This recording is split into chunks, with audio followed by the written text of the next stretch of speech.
hidráulicas que se están haciendo actualmente, como se están haciendo con esa ingeniería ambiental, van totalmente en contra de la función como Doctor, protección ambiental. Muchísimas gracias. muchísimas gracias a usted, doctor. Acaba de llegar el profesor Manuel, entonces le doy la palabra al profesor Manuel Rodríguez Becerra, que hace parte de Alianza por la Defensa de la Sabana.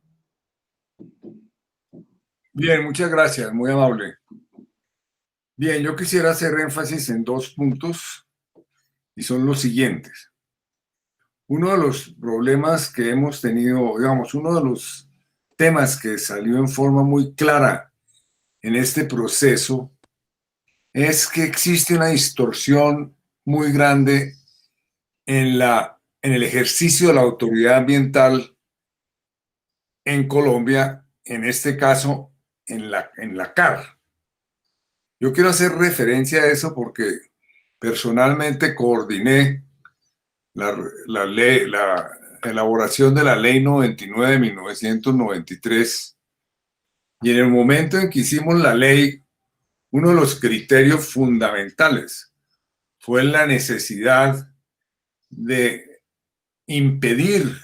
o no de impedir, sino en esa época muchas corporaciones regionales, autónomas regionales, hacían de juez y parte. El caso más fuerte era el de la CBC, que se aprobaba a sí misma la construcción de hidroeléctricas, un proyecto de profundas consecuencias ambientales. Y asimismo, la CAR de Cundinamarca se aprobaba a sí misma diferentes tipos de proyectos y eso y evidentemente pues eso está fuera de la lógica de lo que debe ser una autoridad ambiental. Entonces, en ese sentido, por diferentes razones que no vamos a entrar a discutir aquí, la CAR no obtuvo, pues no solicitó la licencia ambiental para hacer obras de tan profundo calado al Ministerio del Medio Ambiente. ¿Por qué no entraré aquí a hacer consideraciones de por qué esa es la situación hoy? Pero evidentemente esta forma de autoaprobarse la licencia ambiental, que seguramente tiene algún piso jurídico, no lo tengo muy claro, pues es una de las causas fundamentales del problema que hoy estamos. Porque seguramente, si hubiera sido el Ministerio del Medio Ambiente a través del ANLA el que hubiera tenido que entrar a mirar cuidadosamente la viabilidad de ese proyecto, pues la participación ciudadana y la transparencia ante el público y la mirada de técnicos diferentes a los de la CAR seguramente hubieran conducido a proyectos diferentes. Entonces yo creo que una de las cuestiones que va a haber que revisar en el futuro en Colombia es de nuevo cómo lograr que haya claramente una jerarquía debidamente afinada en relación con la aprobación de las licencias ambientales, que se haya presentado este caso en una obra que tiene unos profundos impactos ambientales, como es obvio, pues no es para nada razonable. Precisamente yo le insistí en ese tema al director de la CAR hace unos meses que estuvimos hablando con él, mostrándole cómo,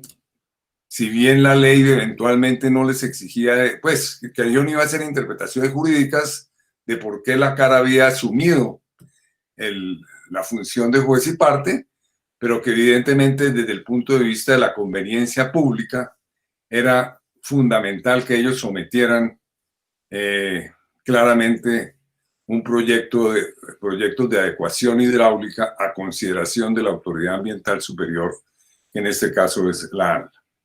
Ese es un tema que yo creo que vale la pena examinar y que le llamo la atención a los señores congresistas porque es de la mayor importancia. Y naturalmente también a las entidades de control. En segundo término, quiero hacer énfasis en un tema que de alguna manera ya ha sido expuesta por Oscar Puerta y por Sergio Gaviria, y es que en el tema de la adecuación hidráulica del río Bogotá y de sus afluentes, hay un asunto de enfoque también. Porque si ustedes oyen como congresistas y no expertos en el tema hidráulico una exposición de los ingenieros de la CAR, seguramente les puede parecer muy convincente. Pero resulta que ese enfoque de ingeniería para hacer la ecuación hidráulica está hoy profundamente cuestionado en el mundo. Y particularmente desde los años 90 comenzó a cuestionarse cuando hubo unas inundaciones muy graves en Holanda, en unos eventos extraordinarios de crecida del río Rin, etcétera, etcétera, y el tema de los diques fue completamente desbordado por esas inundaciones. Y en Holanda, que son, digamos, en buena parte los padres en el campo de la escuela de resolver el tema de la adecuación hidráulica a través de diques, es decir, si alguien ha tenido, si a alguien se le puede atribuir buena parte de la tecnología hoy existente en ese nivel a los holandeses, pues ellos entraron a cuestionarlo. Y hoy en día están utilizando con el objeto de enfrentar y con el objeto de adelantarse, o no adelantarse, sino con objeto de enfrentar de una vez los problemas que ya existen con las crecientes procedentes del cambio climático y con las muy inciertas que habrá en el futuro. Hoy en día han acudido a lo que se denomina soluciones basadas en la naturaleza, que es básicamente basarse en las valles o llanuras aluviales de los ríos como fundamento de esas soluciones basadas en la naturaleza y construir diques y cuestiones de obras de ingeniería fuertes cuando es inevitable hacerlo, como es cuando el río ya atraviesa una ciudad y no han quedado claramente, ya no queda absolutamente, y la ciudad ha llegado prácticamente hasta su cauce, por decirlo así, hasta el borde de su cauce, y por consiguiente, para proteger la ciudad hay que generar unas obras de ingeniería muy fuertes. Pero ese no es el caso de buena parte de la ecuación del río Bogotá en la sabana de Bogotá, ni de los afluentes del río Bogotá. Allí cabrían todavía, evidentemente, soluciones basadas en la naturaleza, que es un enfoque completamente diferente al que está aplicando la CAR en el caso del río Bogotá y de sus afluentes, y que, repito y quiero reiterar, ha sido fuertemente cuestionado en diferentes países que confiaron en ese tipo de solución fundamentalmente basada en la construcción de diques en el pasado. Un caso extraordinariamente interesante es el caso de la China, en donde tenían 20.000 kilómetros de diques construidos en el país. Y en algunos de los ríos principales han desmontado parte de esos diques y han ido a generar zonas de inundación allí donde se puede, que corresponden básicamente a las valles aluviales o a las llanuras aluviales, y eso es lo que se denomina, y por consiguiente, pues han hecho acuerdos con los dueños de tierras.